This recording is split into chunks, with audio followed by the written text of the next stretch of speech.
International Women's Day was this past week, and the Women's March on Washington took the opportunity to call for a nationwide female-only strike, calling it the Day Without a Woman. Organizers asked women to strike by staying home from work, wearing red, and refusing to spend money on male-owned businesses if they spent money at all. The organizers say that the goal of the strike was to make the world aware of what an economy would look like without women, while griping against a laundry list of lower wages, greater inequities, job insecurity, and vulnerability to discrimination. But are U.S. women really that unequal?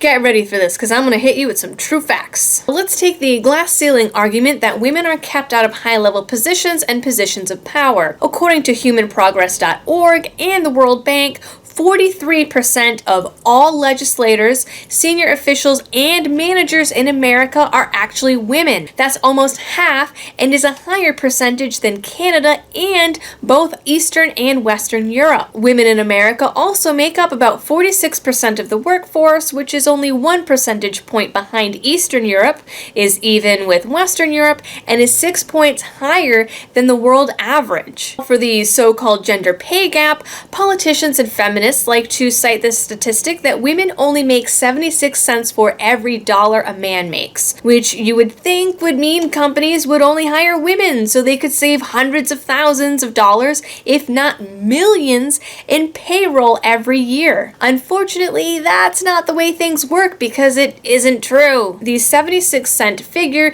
is based off of comparing median wages of men and women. The median means the middlemost number, smack dab in the middle of the bell curve. So if we're just looking at the average man and the average woman, yes, the woman is getting paid less. But this comparison is meaningless because it doesn't account for industry, time off for family, sick time, or stay-at-home parents. According to the Bureau of Labor Statistics, women make up 75% of the education and health service workforce, but only 24% of the engineering workforce. So yes, the 76 cents figure compares men and women, but really, what it's comparing is teachers and engineers, and anyone who says that's a fair comparison is bad at science. But women taking up only 24% of engineering jobs means the man is trying to keep her down, right? Wrong. A 2016 National Bureau of Economic Research study suggested that this industry segregation exists because basically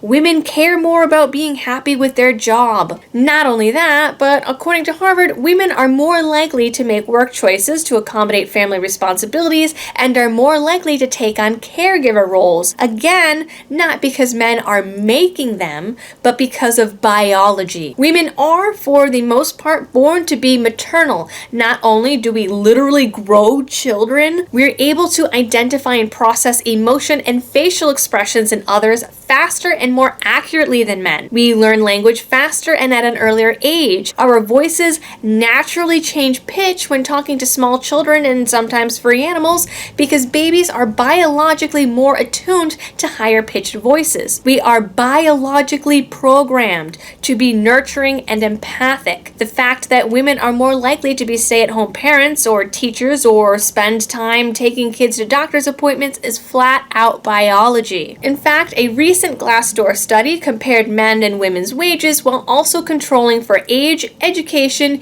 years of experience, job title, employer, and location, and found that when controlling for all these variables, women make, wait for it, only 5 cents less than men. And if you want to argue about that 5 cents, well, guess what? Women spend on average fewer hours per week on paid work, and that, ladies and gentlemen, is your 5 cents. Our numbers are equal to, and in some cases better than, the wage gap in the UK and Europe. The 2016 World Freedom Index gives American women a 10 out of 10 score on every metric, ranking American women's welfare as the second highest in the entire world. So even though men and women in the US are dealing with different social and cultural issues, the average American working woman is pretty equal to the average American working man and should feel feel optimistic about her prospects and opportunities rather than painting women as victims of social and economic abuse. Women should feel empowered